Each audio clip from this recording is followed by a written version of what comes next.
guys, welcome to Tutorial Tuesday. Today's tutorial has been much awaited and I know she's been on pins and needles. We're talking about Little Miss Amy again.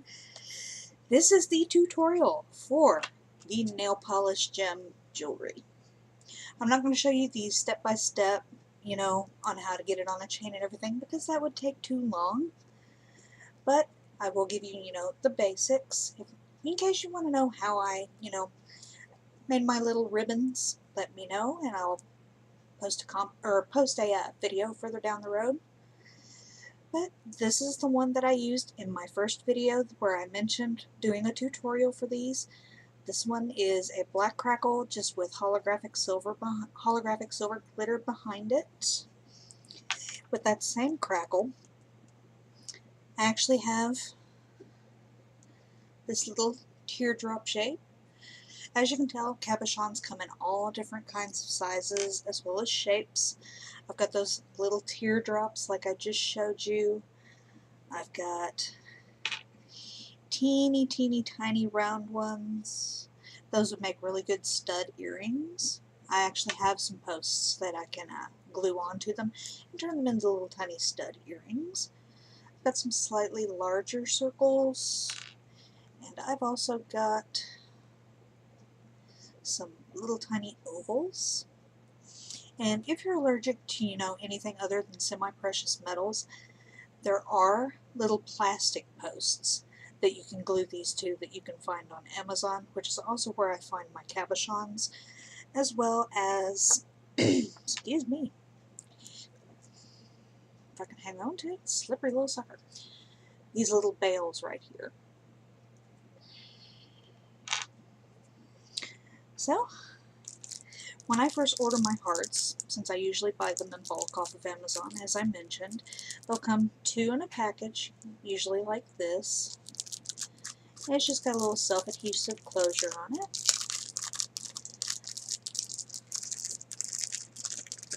Get out of there. And there's the little heart cabochons. And these are glass. So you have to be careful. You don't want them to drop on too hard a surface, otherwise they will shatter into a million pieces. But they are pretty strong. You just have to use caution. And I'll tell you now, these things are addictive. These are ones that I don't yet have bales for. I have bukus of these things. I just noticed this one has a big chip on it. But this one, it actually has iridescent glitter and iridescent stars on top of a pearlescent white. I've also done neon colors, even though they don't really look neon on my camera. This one makes me think of a fire opal. I've done kind of like a pewter gray glitter. But just to show you just how addictive these things truly are, let me show you this pen.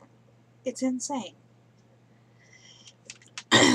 But first, let me just point out that these are just marble gems that you usually put in a vase with silk flowers or something. So they're not perfectly round, and the backs aren't necessarily perfect. They have some imperfections, so you want to make sure that you put a decent amount of clear coat just to make the back nice and smooth when you add your other colors and your glitters.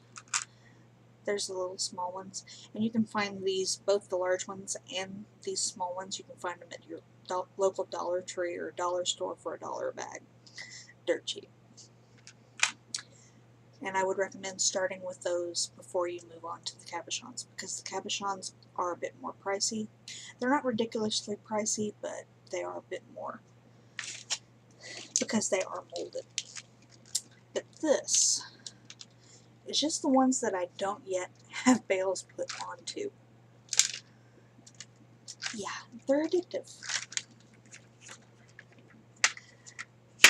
So, Amy, don't turn too much of a monster on your dad. These are some of the ones that I do have, well, most of the ones that I do have bales on. Most of these are the round gems, predominantly the large ones. This one's one of my favorites. Looks like a purple opal. And with this, I used loose flake glitter instead of using, you know, the actual cut glitter, which would be kind of like what these are. But it's just irregular shapes and flakes.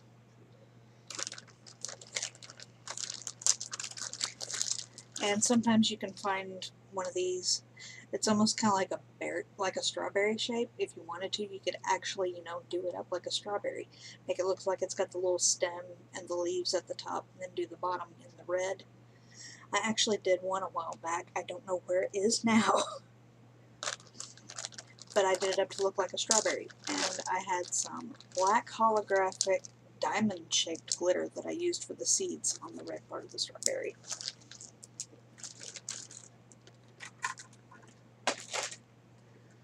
Some of the others that I have, all on bales. These are the ones that whenever I actually wear my necklaces, these will be the ones that I wear regularly. As you can tell, I have every color you can imagine.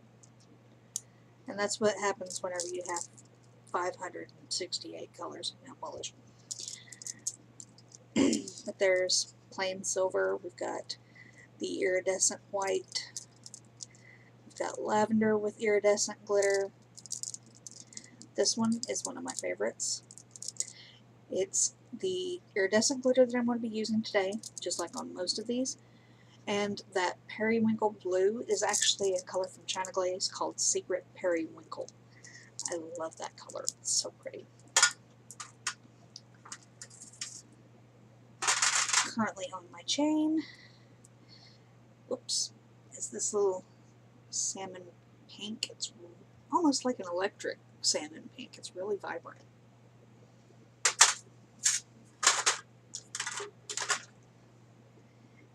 And I'm going to show you these really quick also as a quick teaser just to show you what you can do with these things. These are actually from the Sally Hansen HD nail polishes. This one, the blue, is called Bite, I believe. Then this one, no, I take that back. It's DVD. No, this is DVD. This one is Bite. And then this one, which is my favorite, of course, it's purple, is called Laser. I am so angry that they no longer have those polishes. What? Now we can get on with the tutorial. You can just take one of your cabochons, and of course, just some inexpensive clear coat. This I found at the Dollar Tree. Doesn't have to be anything special. As long as it's a clear coat, it'll do the job.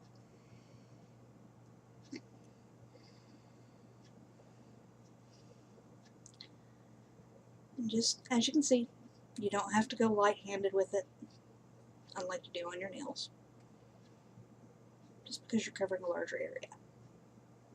And being careful not to get too much on the edges.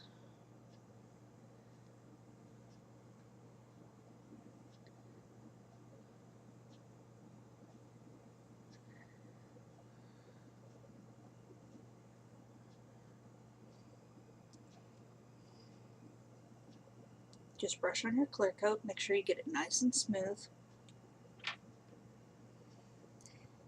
And then of course you want to let it dry.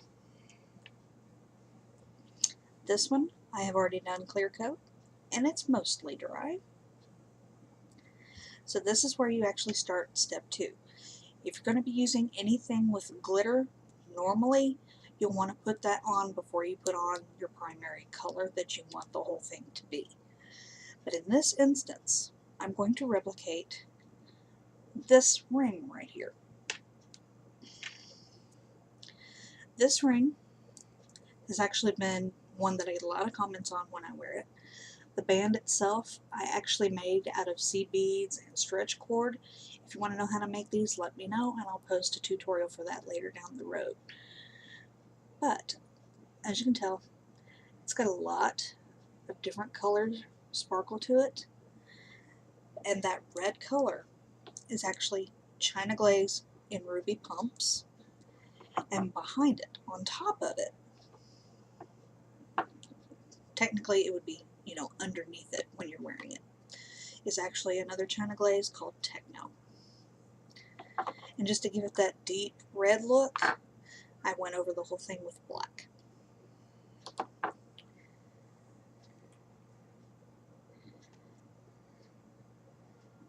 So, we're bending the rules a little bit on this one. Typically, you'll put your glitter first. As you can tell, this one does have a good bit of glitter to it. But I'm going to take my ruby pumps and I'm going to put a single coat.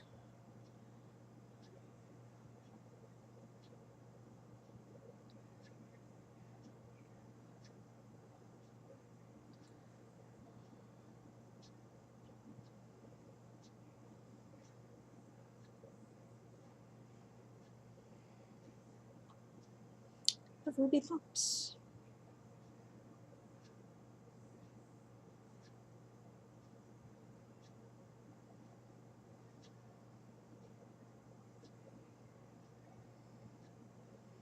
And it doesn't have to be on there perfectly, but you want to try to avoid getting any on the edges. If you do have some excess on the edges, just take some nail polish remover and clean it off with a Q-tip.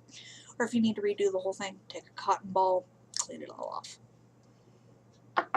However, if you're wearing nail polish and you don't want to muck it up, put on some latex gloves first. Turn my fan on over here, just so I can dry that a little bit quicker. Our next coat will be the Techno polish, which is the holographic silver glitter.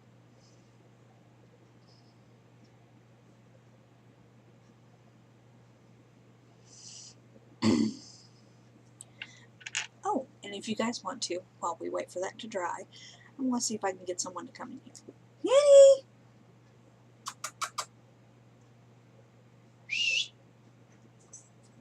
Come here! Come here! Come here! Come on! Come on! Hey! She apparently wants to be stubborn. Come here! Come here! Come here!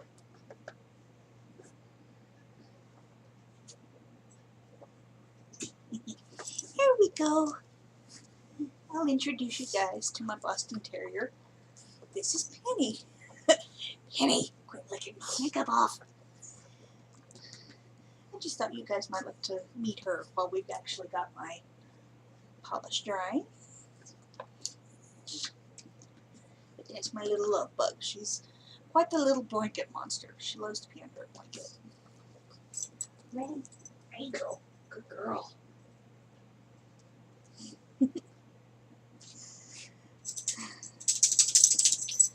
As you can tell, she doesn't love me one bit, does she?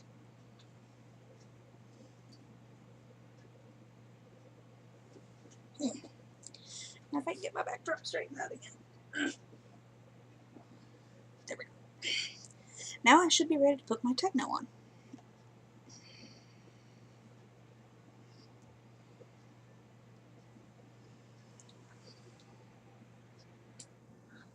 And just so my Techno doesn't go on all clumpy, kill my fan.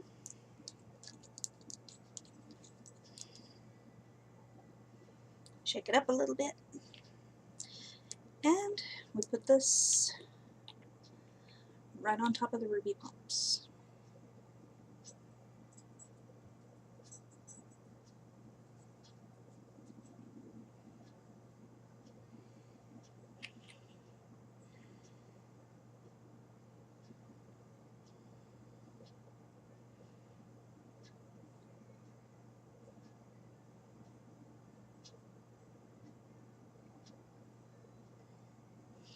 Okay.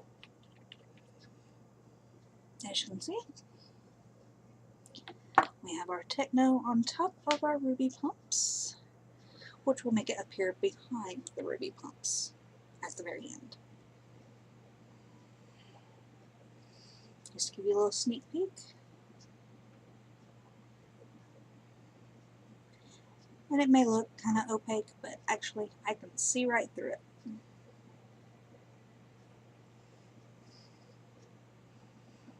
Put that over here, let it dry.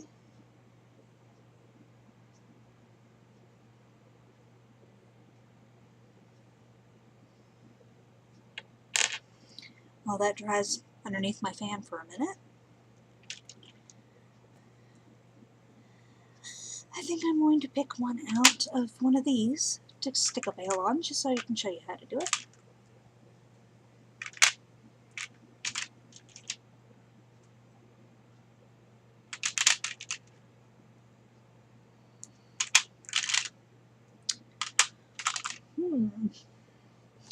How about we do this sparkly silver?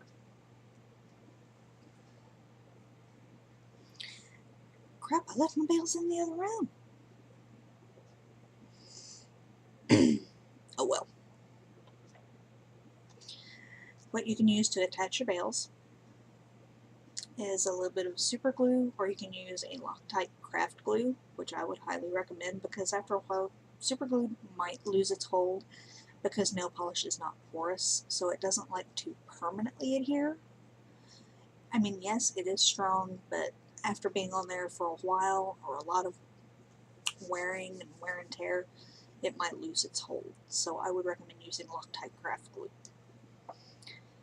And there's actually a rough side to the veil, and then there's the smooth side. I'll show you on this one.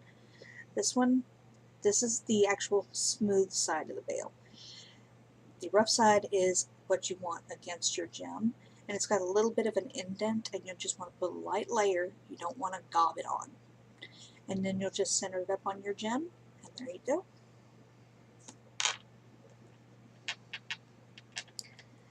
And this should be dry enough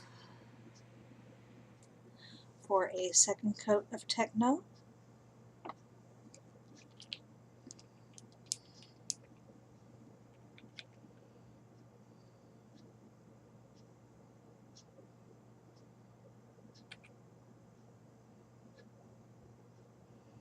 And yes, I am going fairly thick, but that's just because I want a lot of glitter. Alright, there we go. We have our second coat of that. As you can tell, it's still not completely opaque yet because you're just putting a clear coat with glitter in it.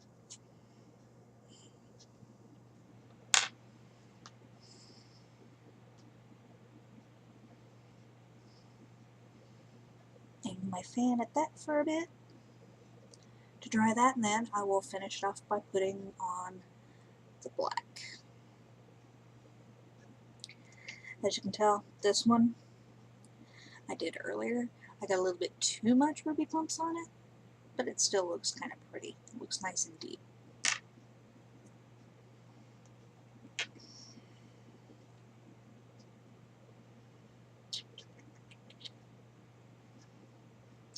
And also, I will give you a tip. I recommend, instead of flying through it like I am, to make sure it's thoroughly dry between your different layers of colors and glitter and all that jazz. That way, you know, you don't accidentally, you know, get a gouge into your colors. So make sure you let them dry thoroughly in between. Of course, once you get used to doing them a little bit more, you can actually kind of speed through it like I am. But before you attach your veil, make sure they are thoroughly dry. Let them dry for a few days, because it is going to be pretty thick with polish on the back. This one here, I actually did it all last night, and then I let it dry overnight. And then I attached the veil today, just a little while ago, when I did take one of this video that didn't quite come out right. And after you get your veil on, if you want a little bit more secure hold, you can put another layer of clear coat over top of the veil. But you also want to put a layer of clear coat over top of your color. That way your color doesn't get chipped off as easily.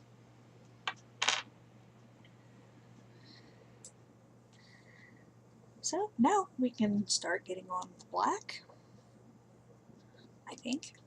I'm going to try anyway.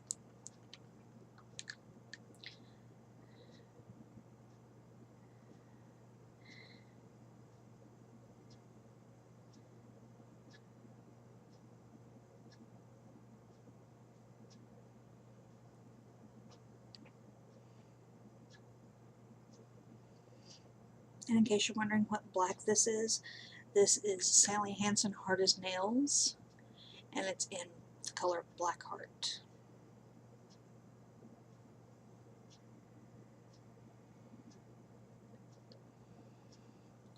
This is also a good way if you have any old nail polishes that you don't really wear anymore, and you just want to get rid of them, make jewelry with them.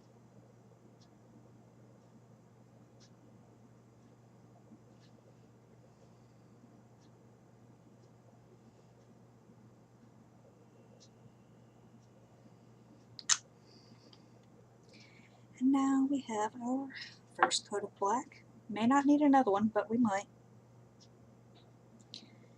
And there you have it, that nice dark red. But I think that's about it for this tutorial. If you guys have any questions for me regarding this tutorial, please leave them down below and I will get back to you as soon as I can, as soon as I notice, which usually won't take me long because I get notifications. But I think that about concludes it. And again, if you have any questions, let me know. Or you can hit me up on Twitter or Instagram at OXGlitterDivaXO, and I will see you guys soon.